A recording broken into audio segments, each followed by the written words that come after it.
अस्सलाम वालेकुम नाज़रीन, ये पहली बार हुआ है कि इस पूरी जंग के दौरान ईरान का साथ देने वाले ममालिक, दुनिया का एक बड़ा हिस्सा जो ईरान के साथ खड़ा था अखलाकी तौर पर भी, वो ईरान के इस अमल को रद्द कर रहा है जो ईरान ने कल किया है। जो ईरान ने अपने हमसाया मुल्क पर हमला किया है, ईरान ने जिस तरह से यूएई पर हमला किया है। हालांकि इससे पहले ईरान के बारे में कहा जाता था कि अगर वो ऐसा कर रहा है तो उसका ये भी वजह हो सकती है, फुला वजह भी हो सकती है, अमेरिकन बेसिस है, ये वजह हो सकती है। लेकिन अब चूंकि सीज़ फायर है और सीज़ फायर की जो वायलेशन हुई है उस पे ईरान को कंडेम किया जा रहा है। नाजरीन, गो के लोग ये भी कहते हैं कि अमेरिका भी डेफिनेटली कहीं ना कहीं एडवेंचर करना चाहता है, लेकिन अमेरिकन शिप्स पे जो ईरान का हमला था उसमें कहीं ना कहीं लोग ईरान के साथ खड़े हैं।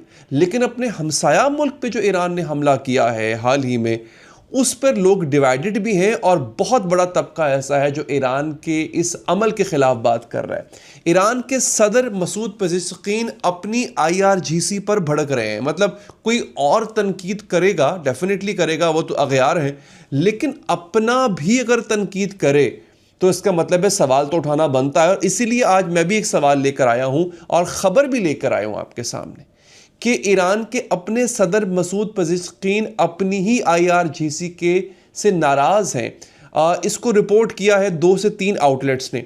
एक तो ईरान इंटरनेशनल है, उसके बारे में अक्सर आप लोग भी कहते हैं कि शायद ये चूँकि थोड़ा सा मगरिब की तरफ इसका टिल्ट है तो हो सकता है ये मगरिब की आवाज़ बने। लेकिन जो बाकी सोर्सेज हैं मैं उनका भी हवाला दूंगा तो फिर बात और ऑथेंटिक हो जाएगी। ईरान इंटरनेशनल कहता है कि president Masoud Pezeshkian is reportedly furious that the Islamic Revolutionary Guard Corps launched the missile and drone strikes on the UAE without the government's knowledge and coordination. Pezeshkian called the strategy of escalating with Iran's Gulf neighbours madness, पागलपन कह रहे हैं, and warned of potentially irreversible consequences. यानी reportedly सदर Pezeshkian अपनी ही पासदारान पे भड़क उठे कि हमसायों को उकसाने की क्या ज़रूरत है, हमसायों के साथ मामलात ख़राब करने की क्या ज़रूरत है, जबकि तुम्हें उन्हीं के साथ रहना है। बल्कि यहाँ तक कहा है, पागलपन का लफ्ज़ इस्तेमाल किया कि ये पागलपन है। अच्छा, अब मैं दोबारा वापस आ रहा हूँ कि हो सकता है कि आप कहें कि जनाब चूँकि ये एक वेस्टर्न नवाज मीडिया की खबर है तो इस वजह से ऐसा हो रहा है। देखें, आप हमेशा ताने बाने मिलाते हो। मैं अब आपको ज़रा पीछे लेके चलता हूँ। चंद हफ्ते पहले की बात है, IRGC ने अब्बास अरागची को इडियट कहा था और ये बाकायदा ट्वीट है उनका। ये मैं वीडियो में दिखा भी चुका हूँ पुरानी वीडियोस के अंदर। IRGC इस बात से खफा थी कि जो सिविलियन गवर्नमेंट है वो मुज़ाकरात को अहमियत क्यों दे रही है। उनको लगता है कि उनका जंग में अपर हैंड है तो हमें जंग करनी चाहिए। तो और IRGC, अगर कोई ये कहे कि IRGC में यानी पासदारानी इनकलाब में और हुकूमत और ईरान की हुकूमत में कोई रिफ्ट नहीं है, कोई खलीज नहीं है, कोई तनाव नहीं है, तो ये झूठ होगा, ये गलत रिपोर्टिंग होगी सिर्फ और सिर्फ अवाम को खुश करने के लिए। सिर्फ पाकिस्तानी या इंडियन अवाम जो मुझे देखती है उनको खुश करने के लिए मैं कहूँगा तो गलत होगा, क्योंकि खुद IRGC अपनी सिविलियन क़यादत को इडियट कह चुकी है और ऑन रिकॉर्ड कह चुकी है। बाद में ट्वीट डिलीट कर दिया गया था। और अब रिपोर्टेडली खुद पेज़ेश्किन जो है इस अमल को कि अपने हमसायों पे हमले करने लग जाओ बेजा किस्म के, और वो भी उनकी मिलिट्री इंस्टॉलेशंस पर नहीं, उनके सिविलियन इंफ्रास्ट्रक्चर पे हमले करो, ये पागलपन है दोस्तों। अब मारियो नवाफल हुआ क्या, बेसिकली मैं आपको बताता हूँ। ईरान ने क्रूज मिसाइल्स और ड्रोन से हमला किया, ये तो आपको पता है, ठीक है। और इस पर जो है वो योनाथन कार्ल को, जो कि एक रिपोर्टर है, बड़े सीनियर रिपोर्टर हैं, उसको ट्रंप ने बताया। अब हमारे यहाँ तो ऐसा होता है कि सदर वजीर आज़म तक तुम्हारी रसाई होती नहीं है, अमेरिका में होती है। अक्सर आपने देखा होगा रिपोर्टर डायरेक्ट कॉल कर देते हैं ट्रंप को, ट्रंप उनसे बात करता है। तो उससे बात की तो ट्रंप ने भी कहा है कि हाँ हमला हुआ है और उन्होंने जो भी जितने भी मिसाइल भेजे थे अपने हमसाया मुल्क की तरफ वो उन्होंने मार गिराए हैं, ठीक हो गया। अब यहाँ पे दोस्तों मसला आता है कि ईरान के अंदर इस मामले को लेकर के रिफ्ट है, क्योंकि 21 घंटे पहले, इस हमले के 21 घंटे पहले बड़ी अच्छी चीज़ें हुई हैं। अच्छी चीज़ें क्या हुई हैं कि वो ईरानी क्रू मेंबर्स जिनको अमेरिका ने एक तरह से अगवा कर लिया था, ईरानी जहाज़ के कुछ क्रू मेंबर्स थे, ईरान के इस शिप को भी पकड़ लिया था अमेरिका ने और क्रू मेंबर को भी अगवा कर लिया था। पाकिस्तान के कहने पे अमेरिका ने छोड़ दिया, जो कि खैर सगाली का पैगाम था। उसके बाद ईरान भी जो है वो खैर सगाली के पैगामात हुकूमत ईरान भेज रही थी, हमें लग रहा था कि जंग ख़त्म हो जाएगी, ख़ित्ता सुकून में आ जाएगा, पेट्रोल की प्राइसेस नीचे आ जाएंगी, आपकी मेरी ज़िंदगी वापस नॉर्मल हो जाएगी। लेकिन अचानक से ऐसे हमले कर देना, चले समझ आती है कि आपने अमेरिकन ब्लॉकेड पे हमला किया, वो तो दुश्मन है आपका, लेकिन आप हमसाया मुल्क के सिविलियन इंफ्रास्ट्रक्चर पे हमले क्यों करेंगे? और मारियो नौफल बड़े सीनियर रिपोर्टर हैं, बड़ी क्रेडिबल खबरें देते हैं, उन्होंने भी इस खबर को रिपोर्ट किया है। वो कहते हैं foreign minister Araghchi negotiating in Pakistan while the IRGC seizes ships in Hormuz, Pezeshkian publicly calling for diplomacy while the IRGC publicly threatens to sink US vessels। वो कह रहे हैं कि अराक्ची पाकिस्तान में डिप्लोमेसी कर रहे हैं, सिफारतकारी कर रहे हैं, जबकि इधर जो है वो पासराने इनकलाब हुर्मुज़ के अंदर कश्तियों को रोक रही है। फिर पेजेस्कीन पब्लिकली कह रहे हैं कि हम सिफारतकारी पे बिलीव करते हैं, हमने बहरे हुर्मुज़ बंद कर दी है, ठीक है, काफ़ी है इतना, उसके आगे जाने की हमें ज़रूरत नहीं है। जबकि IRGC पासदारान इनकलाब जो हैं वो इससे एक कदम आगे की बात कर रहे हैं, वो एस्केलेशन की बात कर रहे हैं। आगे वो मारियो नवफल कहता है कि now the IRGC striking the targets in neighbouring targets without allegedly telling the Iranian president. वो यहाँ तक कह रहा है कि ईरानी प्रेसिडेंट को बताया तक नहीं गया कि हम अपने हमसायों पे हमला करने जा रहे हैं। तो IRGC मुज़ोर तो है, इसमें कोई शक नहीं है नाज़रीन। और IRGC जो है वो या तो सुप्रीम लीडर के अंडर ऑपरेट करती है या वो उसके अपने 31 कमांडर्स हैं 31 सूबों के अंदर, और वो इंडिपेंडेंटली ऑपरेट करते हैं। और ये बहुत पहले अपने व्लॉग्स में मैं आपको पूरे डायनामिक्स IRGC के समझा चुका हूँ। अब दो ईरान है, डिप्लोमेटिक ईरान है पेजेस्कीन वाला, अराक्ची वाला जो डील चाहता है, फिर एक मिलिट्री ईरान है IRGC वाला जो कि जंग चाहता है। पेजेस्कीन की जो फ्रेमिंग है वो बड़ी अहम है, मसूद पेजेस्कीन की। देखिए वो टैक्टिक्स की क्रिटिसिज्म नहीं कर रहा, अगर आप देखें तो वो जो IRGC, अगर ईरान की हिफाजत कोई कर रहा है तो IRGC कर रहा है, इसमें कोई शक नहीं है। तो IRGC का जो तरीका है हमला करने का वो उस पर तनकीद नहीं कर रहा, वो पूरी IRGC की स्ट्रैटेजी को पागलपन कह रहा है। यहां से अंदाजा होता है कि हुकूमत ईरान जो है वो कुछ और चाहती है, IRGC सिर्फ जंग चाहती है। जो तनकीद है वो यहां पे ये है कि ठीक है, आपको दुश्मन से लड़ना है लड़ो, आपको उन ताकतों से लड़ना है जो ताकूती हैं, आप उनसे लड़ो, लेकिन ये भी एक हुकूमत की जिम्मेदारी है कि वो अपनी आवाम का भी ख्याल रखे। आप और मैं, अक्सर लोग मैं देखता हूँ बड़े जज्बाती कमेंट्स भी करते हैं, आप और मैं कर सकते हैं ये कमेंट्स, क्योंकि आपके पेट में खाना है, मेरे पेट में भी खाना है, आपके बच्चे भूखे नहीं मर रहे, मेरे भी भूखे नहीं मर रहे, गाड़ी में पेट्रोल है, पेट्रोल अभी भी महंगा है लेकिन हम डलवा सकते हैं, आपकी मेरे मुल्क की करेंसी जो है वो सिफर नहीं हुई अभी। आपको पता नहीं है कि जब आपका कोई अपना मर जाता है, जब मिसाइल गिर रहे होते हैं, अपने मर रहे होते हैं, हम तो इधर से नारे लगाते हैं बहुत अच्छा किया, जंग करनी चाहिए। आपको अगर जंग करनी पड़ जाए तो लग पता जाए, आपके बच्चे अगर डिस्प्लेस हो जाएं या खुदा ना खासा शहीद हो जाएं, तो आप हमें तब इस बात का एहसास होगा कि जंग कितनी बुरी चीज़ है। तो ईरानी अवाम भी चाहती है कि जंग ख़त्म हो ताकि वो सुख का सांस ले सकें दोस्तों। अब आगे मारियो नवाफल मजीद बात करता है, बड़ी इंपॉर्टेंट है। वो कहता है the civilian IRGC split inside the Iran is now central variable in whether this war restarts और एंड्स इन नेगोशिएशंस। ये जो खलीज है पासदारान में और हुकूमत में, बेसिकली ये तय करेगी कि जंग दोबारा शुरू होगी या मुज़ाकरात होंगे। If Pezeshkian and Araghchi can wrest control back from the IRGC or deal becomes possible. अगर अराक्ची ने और मसूद पेजेस्कीन ने IRGC से कंट्रोल ले लिया, जो कि मुश्किल लगता है मुझे, तो फिर मुज़ाकरात भी होंगे और मुज़ाकरात कामयाब भी होंगे और डील भी हो जाएगी। If IRGC keeps acting unilaterally, Iran is going to be in another war regardless of what its negotiators say at that table। और अगर ये पागलपन जो है जारी रहा, IRGC यूनिलेटरली अपने तय फैसले करती रही, तो फिर जंग होगी, चाहे कितनी ही खूबसूरत डील क्यों ना हो जाए। अब ये साफ जाहिर हो चुका हुआ है कि अगर हम ये इल्ज़ाम लगाते रहे नाज़रीन बार बार, और आपको पता है ये इल्ज़ाम सब लगाते हैं और इसमें कुछ गलत भी नहीं है बाय द वे, कि अमेरिका हर हालत में जंग चाहता है, कोई शक भी नहीं इसमें। लेकिन अब ये भी आया है काफ़ी हद तक कि पासदाराने इनकलाब IRGC भी जंग ही चाहती है, क्योंकि उसमें उसी का फ़ायदा है, जंग रहेगी। देखिए एक बात याद रखिएगा, जिस मुल्क में अब आपने डॉट खुद मिलाने हैं, ये बड़ी इंपॉर्टेंट बात करने जा रहा हूं। जिस मुल्क में मिलिट्री का राज होगा उस मुल्क की मिलिट्री हमेशा चाहेगी कि अमन कभी ना हो, क्योंकि अमन हो गया तो फिर जरूरत नहीं पड़ेगी ना उसकी। तो अब ईरान में तो एस्टैब्लिशमेंट है, वहां पे तो एस्टैब्लिशमेंट का राज है, आईआरजीसी ही हुकूमत कर रही है।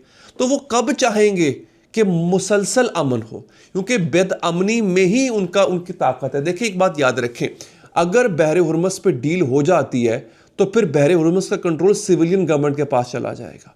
फिलहाल आईआरजीसी जो है वो बहरे हुर्मुज़ का कंट्रोल संभाले हुए है, रोज़ाना की बुनियाद पे $2 मिलियन कमा रही है एक जहाज़ से, और न जाने कितने मिलियंस कमा रही है जो जहाज़ वहाँ से गुजरते हैं। तो ये तो एक इस्टेब्लिशमेंट, क्योंकि जो ईरान की इस्टेब्लिशमेंट है वो भी तो, उसको भी तो कुछ कमाना है ना, तो बेसिकली कमाई का जरिया भी कहीं ना कहीं है। अब दुनिया का रिएक्शन सुनिए।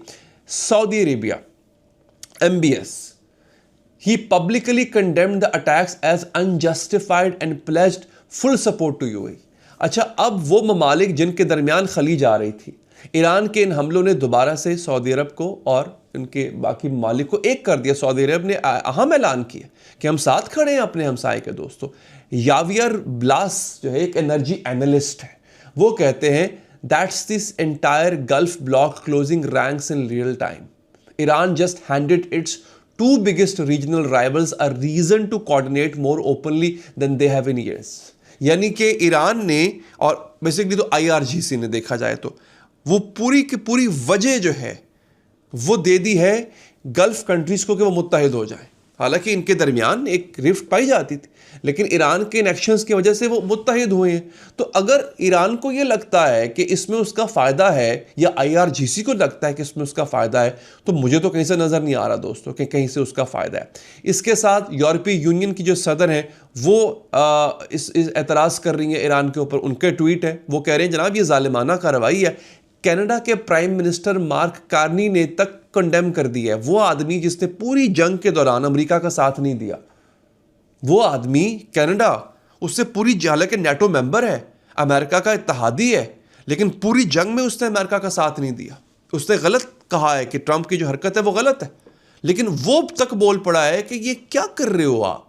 वो तक तनकीद कर रहा है ईरान के इस अमल पे कि ठीक है आप पे हमला हुआ, आप विक्टिम हो, आप पे जुल्म हुआ, सब कुछ ठीक है, लेकिन आप करते क्या हो कि जो असल हमला जहां पे करना चाहिए वहां पर नहीं कर रहे हो। उसके बाद यूरोपियन पार्लियामेंट ने कंडेम किया। अब देखें कि पूरी यूरोपीय यूनियन जो है वो अमेरिका के साथ नहीं खड़ी थी। रॉबर्टा मेट्सोला जो है वो भी अमेरिका के साथ नहीं खड़ी थी। उसने कह दिया कि today's attacks by the Iranian regime against its neighbours are unacceptable and condemnable. हम मजम्मत करते हैं जो अपने हमसायों पे हमले किए। They risk undermining efforts towards stability and dialogue in the region. तो वो तक इस बात को पूरी दुनिया अगर आप देखें, वो ईरान के इस इकदाम के खिलाफ खड़ी हुई है, और उनको इतना जरूर पता है कि ये ईरान का इकदाम नहीं है, ये आईआरजीसी का इकदाम है। अब जो ट्रंप साहब का जो रिस्पॉन्स है वो बड़ा डिफरेंट है, वो मेरे लिए बड़ा सरप्राइज है, बड़ा अनएक्सपेक्टेड रिस्पॉन्स है। वो ट्रंप ने सीज फायर नहीं तोड़ा, ट्रंप ने जंग शुरू नहीं की दोस्तों, ये बड़ा इंपॉर्टेंट है। डॉक्टर जरका एक सीनियर एनालिस्ट है, वो लिखती हैं कि ईरान और अमेरिका दोनों ने सीज फायर तोड़ी है, लेकिन ईरान का जो रीजनल नेबर है उस पर हमला करना, वो, और ना कि यूएस एसेट पे हमला करना, ये उसने जानबूझकर किया है। ये वही प्लेबुक है कि आसान टारगेट को हिट करो, एस्केलेशन को कंट्रोल करो और प्रेशर डालो, वो ये कह रही है। अब आगे वो कहती है कि ट्रंप ने बड़ा लाइट रिस्पॉन्स दिया है, म्यूटेड रिस्पॉन्स दिया है, and refusal to declare the ceasefire dead signals a deal is still in motion. यानी ट्रंप ने ये नहीं कहा कि सीज फायर खत्म हो गया है, ईरान ने पहले हमला कर दिया, अब हम जंग करेंगे, नहीं, उससे ऐसी कोई बात नहीं की। इसका मतलब साफ जाहिर है कि अभी भी डील के इम्कानात हैं। तो ऐसा कहीं ना कहीं लग रहा है कि अगर ट्रंप एडमिनिस्ट्रेशन का एक हिस्सा जो इजराइल कंट्रोल करता है, अगर वो जंग चाहता है, तो यहां से लग रहा है कि ईरान का भी एक हिस्सा है जो सिर्फ जंग चाहता है।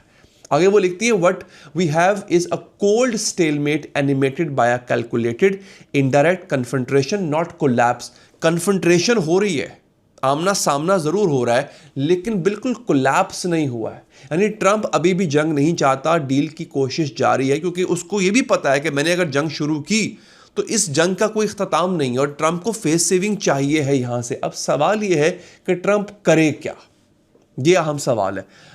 मार्को कोलनोवकिच, ये बेसिकली एक पॉलिटिकल कमेंटेटर है, वो कहता है कि US simply has to respond to these large attacks. US को रिस्पॉन्ड करना चाहिए। This is much worse than just misbehaving and Trump said he will strike in that case, otherwise US loses all credibility, can just pack up and leave. यानी analyst कह रहे हैं कि अगर America ने अब हमला ना किया ईरान पर तो फिर अमेरिका अपनी क्रेडिबिलिटी खो देगा कि जी वो सुपर पावर है। हालांकि देखा जाए तो अमेरिका इससे पहले ये क्रेडिबिलिटी खो चुका हुआ है, लेकिन कहीं ना कहीं कुछ लोगों को ये भी लगता है कि ईरान अमेरिका को टेस्ट भी कर रहा है कि अमेरिका अब क्या करेगा। मैं अगर प्रोवोक करता हूं, मैं अगर इफ आई पोक द बेयर अगेन, तो अमेरिका किस तरह से रिस्पॉन्ड करेगा। अब आगे एनालिस्ट लिखते हैं कि ट्रंप के पास बड़ी छोटी चॉइस है, but to make a decision between ordering a fresh round of airstrikes against Iran or brushing off Tehran's provocations and charging ahead with his diplomatic initiative। सिर्फ दो चॉइसेस हैं, या तो ट्रंप खामोश हो जाए, जो कि वो हो गया है, या फिर वो हमला करे। एक बहुत बड़ा तबका है, अब दुनिया का एक बहुत बड़ा तबका है जो ट्रंप से कह रहा है कि नहीं, अब तुम्हारा हमला करना बनता है, अब हमला करो, तुम्हारा हालत में करो। दोस्तों, तो सूरत हाल अब यहां पहुंच चुकी है कि दुनिया का वो एक बड़ा हिस्सा, जो कि अफसोस की बात है, जो इससे पहले ईरान के हर कदम को सपोर्ट कर रहा था, ईरान के ब्लॉकेड जो उसने हुर्मुज़ पे ब्लॉकेड लगाया है, यहां तक कि उसको भी सपोर्ट कर रहा था, जिससे हालांकि उन मुल्कों का नुकसान हो रहा है। लेकिन ये जो प्रोवोकेशन है कि आप सीज फायर के दौरान भी आप हमले करते फिरो, इसको सबने कंडेम किया। और अगर आप देखें तो मुझे भी लगता है कि ऐसे नहीं होना चाहिए था। आप लोग यकीनी तौर पे, चूंकि हम जज्बाती तौर पे भी सोचते हैं बहुत ज़्यादा, लेकिन मैं आपसे कहूँगा, आज अपील करूँगा कि आप जज्बातियात से हटके और इंटरनेशनल रिलेशंस का स्टूडेंट होके सोचिएगा कि क्या इस तरह का अमल करना फ़िलहाल ठीक था स्ट्रेटेजिकली। अब आपने यहाँ पे इमोशंस को साइड पे रखना है और बड़े ही स्ट्रेटेजिकली आपने सोचना है कि मुज़ाकरात, डील, और डील भी वो जिसमें ईरान का पलड़ा भारी था। ऐसा नहीं कि कोई कमज़ोर डील होने जा रही थी। उस डील को सैबोटाज करना, इसके पीछे के असल अवामिल क्या हो सकते हैं, इस पे आपकी राय दरकार है। आपने कमेंट लाजमी करना है, क्योंकि आपके कमेंट सिर्फ कमेंट नहीं, मेरे लिए तजिया होता है जो मैं वीडियोस में शामिल करता हूं। और अगर आप चाहते हैं ऐसी मज़ीद वीडियोस को देखना तो चैनल को सब्सक्राइब कीजिए, पेज को फॉलो कीजिए। अपना ख्याल रखिए। अल्लाह ने के बाद।